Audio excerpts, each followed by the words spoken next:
It is actually the Arabic word ilah, which is part of the first sentence. Allahu la ilaha illa huwa al-hayyul qayyum.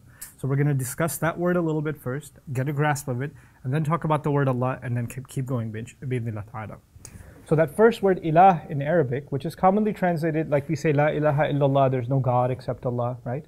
So the word ilah is commonly translated as God, but it's actually a very profound, deep, and heavy word of the Arabic language. The word ilah, from alaha ya'lahu, actually means to worship. And because of it, some have taken the word ilah and translated it as ma'bud in Arabic, which means the object of worship. Meaning, that's when they translate, there's no one worthy of worship except Allah. That's what it comes from when they look at it as alaha ya'lahu ilahan. But there is a subtle difference between them. In the Arabic language, when you say ma'bud, you're saying someone who deserves to be worshipped, or someone that is worshipped. When you say ilah, it's what's called an infinitive, a masdar, which means worship itself.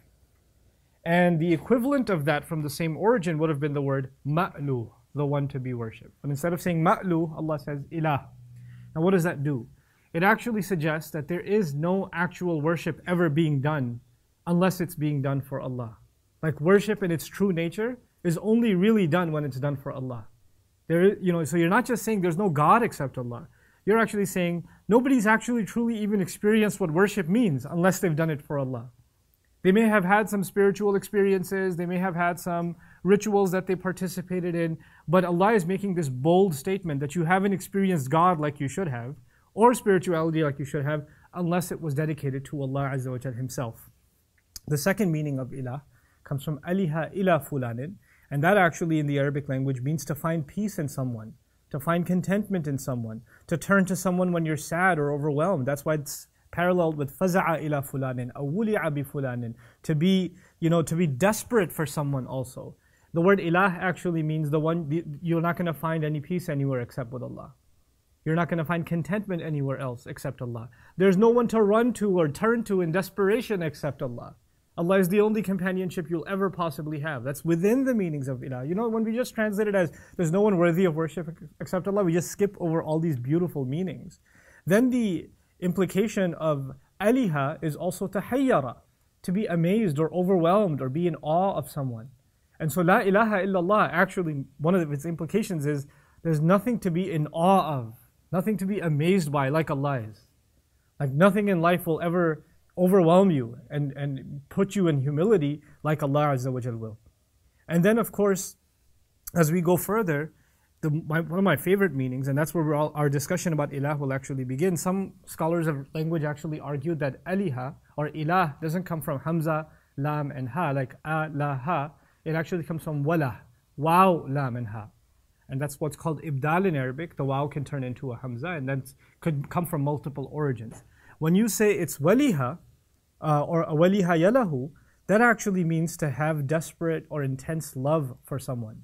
And it's one of the brands of love that I'll talk to you about in a second, but it's actually to be overwhelmed in love, so much so that you don't even feel any pain even if you are in pain.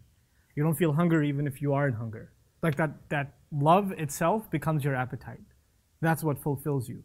So with that little bit of an introduction of what the word ilah suggests, Allah is not introducing Himself when He calls Himself ilah as just a God. That's one of the base meanings of it. But He's someone that you turn to in desperation, someone that you have intense love for, someone that you turn to when you're looking for peace and contentment, someone that in your most desperate of times is going to be there for you, and of course the incredible object of your love. Now the Arabs, back in the day, they were really obsessed with this idea of love. And they had lots of words for it. Actually, I'll give you a list. Al-hawa, al-sabwa, al-shaghaf, al-wajd, al-kalaf, al-ishq, al-najwa, al-shawq, al-wasab, al-istikana, al-wud, al-khulla, al-gharam, al-hub, al-walah, al-hiyam. Actually, I used to think there were 9 or 10 levels of love. I actually found that there are 14 in the Arabic language. 14 degrees of love. And each one of them suggests something. Like the lowest, the least of love, they say is hawa, which is like when you lust someone. It's just a base kind of love, meaning you're just physically impressed with somebody and there's nothing more to it than that. And it keeps building from there, right? So for example, al-wajd, one of the degrees of love, I won't go through all of them. Maybe another seminar on just love, inshallah. But al-wajd is, for example, when you really miss someone. When that love makes you really miss somebody, then you have al-wajd, When that love becomes heavy on your heart, it's called al-kalaf. Like it's like a burden you're carrying. That's another degree of love. An-najwa is actually a kind of love that you have to keep secret because it keeps showing on your face. Like you can't even hide it that you're just, completely and absolutely in love. Al-istikana is the kind of love that makes you feel paralyzed.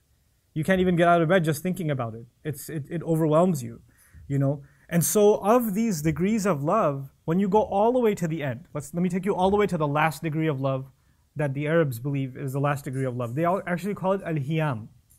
And al-hiyam in Arabic is from the verb hama, which is used for camels when they're looking for water, when they run out of water, and they're wandering in the desert looking for water.